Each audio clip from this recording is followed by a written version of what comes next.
Bonjour, je suis Pierre Lafeuille. Nous sommes ici dans le cadre du Festival Résonance aux Archives départementales du Nord, dans l'exposition Marguerite Yourcenar, ses lectures, ses lecteurs, que je vous invite d'ailleurs à découvrir virtuellement sur le site des Archives du Nord, mais également le site du Festival Résonance. Et nous allons, avec mon camarade Simon Fage, vous présenter quelques extraits pour faire une petite balade dans les goûts et les dégoûts littéraires, bien sûr, de Marguerite Yourcenar. Alors nous allons sélectionner quelques textes de la littérature française et internationale, et nous allons commencer tout de suite avec un premier texte de 1677, Jean Racine, le célèbre Phèdre. Place au texte, place à la musique.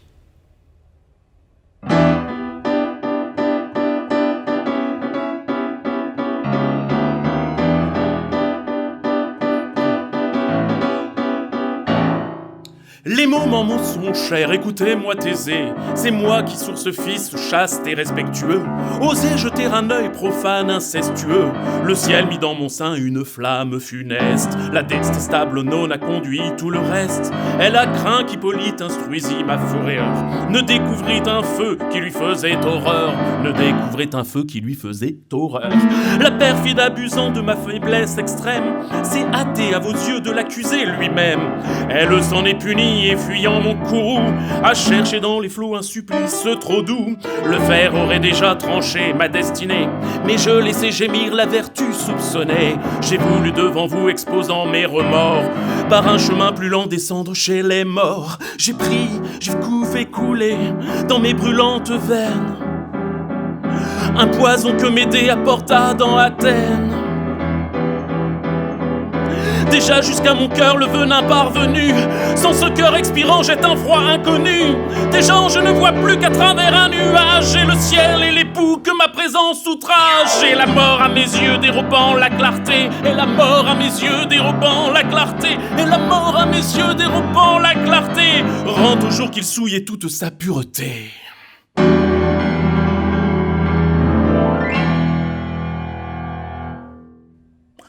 La vie de Marguerite Yourcenar concernant Jean Racine. Il est très gênant en France de reprocher quelque chose à Racine. Par l'incomparable perfection de la langue, c'est notre plus grand poète. Il est un cas tellement unique que personne ne peut lui être comparé. 1932-1934, Jean Cocteau, La machine infernale.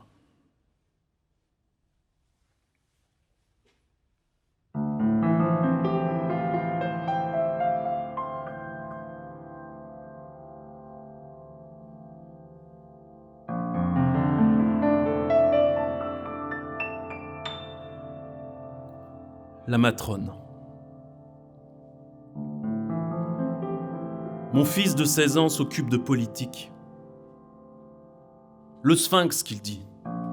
C'est un loup-garou pour tromper le pauvre monde. Il y a peut-être eu quelque chose comme votre sphinx. C'est mon fils qui s'exprime. Maintenant, votre sphinx est mort. C'est une arme entre les mains des prêtres et un prétexte au micmac de la police. On égorge, on pille, on épouvante le peuple et on rejette tout sur le sphinx.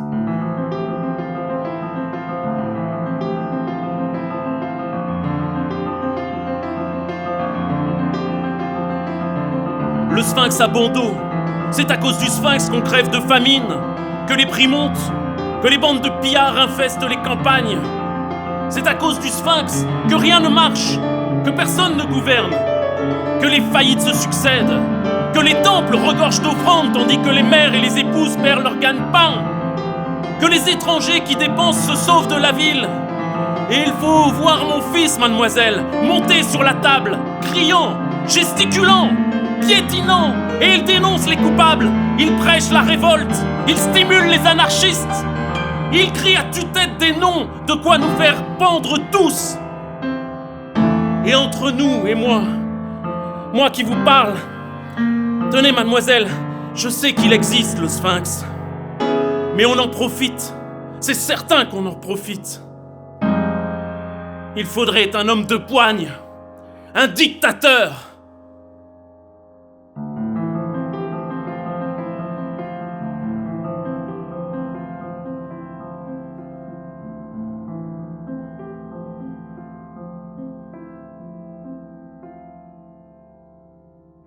que pensait Marguerite Yourcenar de Jean Cocteau, et plus particulièrement de La Machine infernale. Je considère Cocteau comme un très grand poète. Il a écrit certainement quelques-uns des vers de notre époque les plus chargés d'un sens étrange. Chez Cocteau, il y avait par moments la grandeur, une grandeur étrange, très près d'une sorte de pouvoir occulte. C'était un médium. Et souvent, cela déraillait dans la futilité, le désir de faire parisien, la gêne devant ses propres dons. Mais tout d'un coup, ça explose. Par exemple, prenez La Machine infernale, il y a des scènes inoubliables, j'ai l'impression qu'il était écartelé entre ses dons, j'ose dire son génie, et son effort pour rester le poète à la mode. 1935, Jean Giraudoux, la guerre de Troie n'aura pas lieu.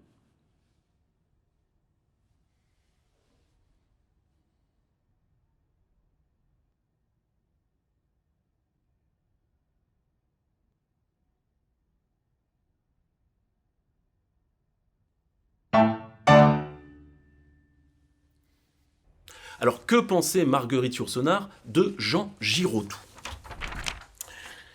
Je hais Giraudoux, pour des raisons doctrinales. Ces personnages sont des caricatures de mythes, j'ai pour son œuvre une profonde antipathie. Ça tombe bien, parce que moi aussi. 1693, Jean de La Fontaine, le vieux chat et la jeune souris.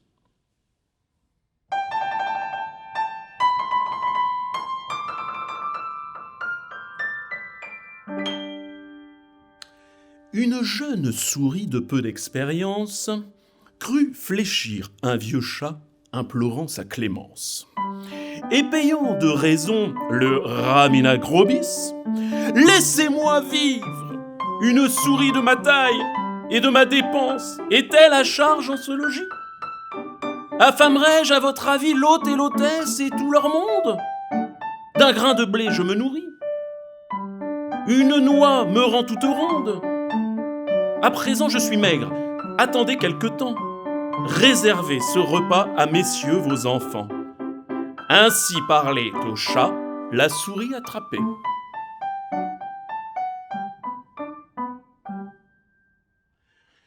L'autre lui dit : « Tu t'es trompé.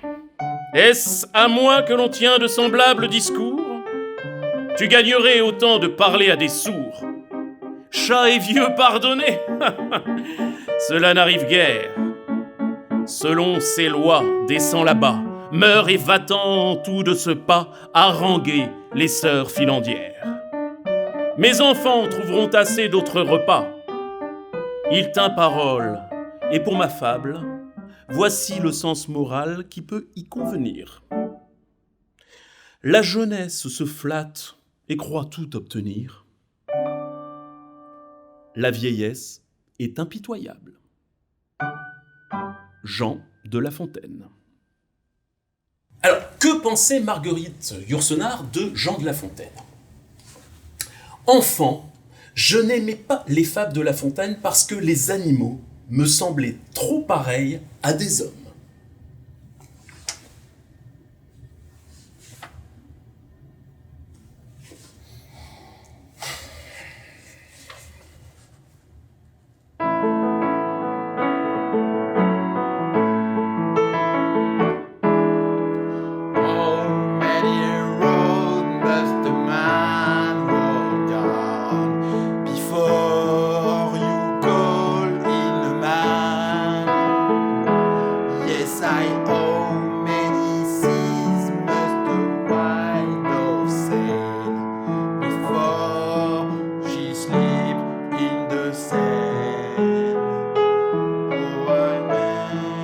Blowing in the Wind est un des plus beaux poèmes de notre temps, avec son étrange refrain chuchoté « The answer, my friend, is blowing in the wind. The answer is blowing in the wind. » J'aime énormément la poésie de Bob Dylan. Cette chanson a sa beauté propre, je la trouve chargée d'une espèce de dignité profonde. Elle reste chargée pour moi de toute l'angoisse d'une génération d'Américains parce que tant de familles l'ont fait chanter à l'enterrement de leur fils, ramené du Vietnam. Pas tout à fait un chant de révolte, mais de désespoir et d'immense étonnement.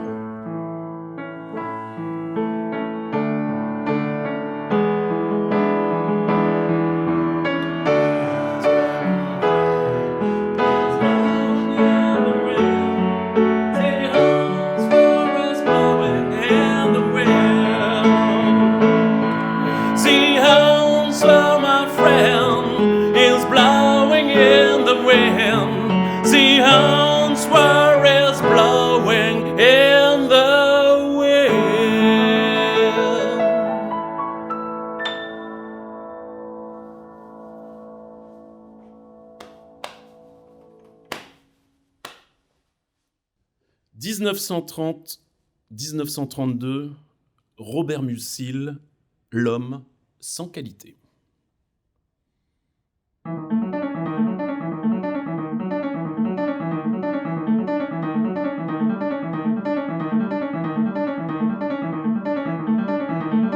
Malheureusement, le fait que les psychiatres autorisés, dont le métier serait de s'opposer aux juristes, se montrent d'ordinaire bien plus timides que dans l'exercice de leur profession, ils ne déclarent réellement malades que les personnes qu'ils ne peuvent pas guérir, ce qui est légèrement exagéré puisqu'ils ne peuvent pas non plus guérir les autres.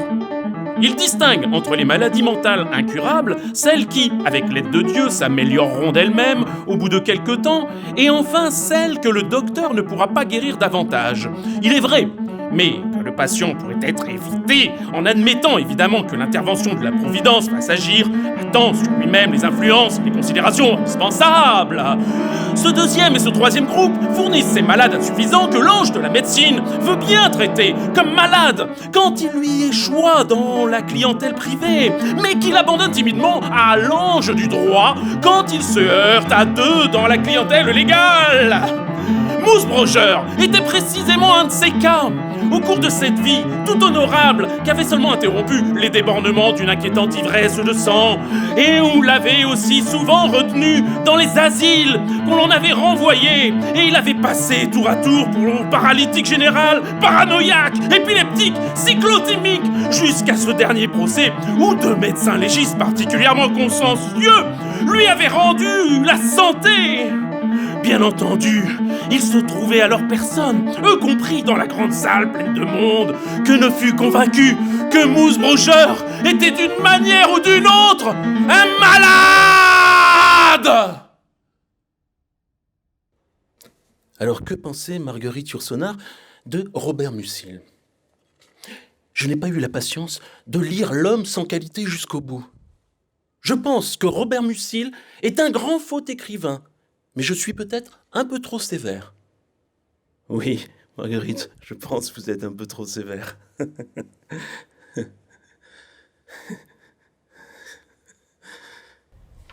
J'ai relu Proust 7 ou 8 fois. J'aime chez lui la grande construction thématique, la perception exquise du passage du temps et du changement qu'il produit dans les personnalités humaines, et une sensibilité qui ne ressemble à aucune autre.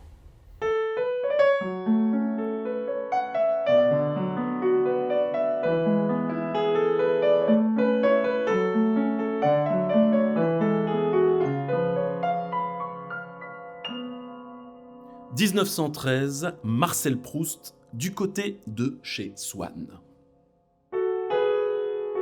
J'appuyais tendrement mes joues contre les belles joues de l'oreiller qui, pleines et fraîches, sont comme les joues de notre enfance. Je frottais une allumette pour regarder ma montre. Bientôt minuit. C'est l'instant où le malade qui a été obligé de partir en voyage et a dû coucher dans un hôtel inconnu, réveillé par une crise, se réjouit en apercevant sous la porte une raie de jour. Quel bonheur! C'est déjà le matin. Dans un moment, les domestiques seront levés. Il pourra sonner. On viendra lui apporter secours. L'espérance d'être soulagé lui donne du courage pour souffrir. Justement, il a cru entendre des pas. Les pas se rapprochent, puis s'éloignent. Et la raie de jour qui était sous la porte a disparu. C'est minuit. On vient d'éteindre le gaz. Le dernier domestique est parti. Et il faudra rester toute la nuit à souffrir sans remède.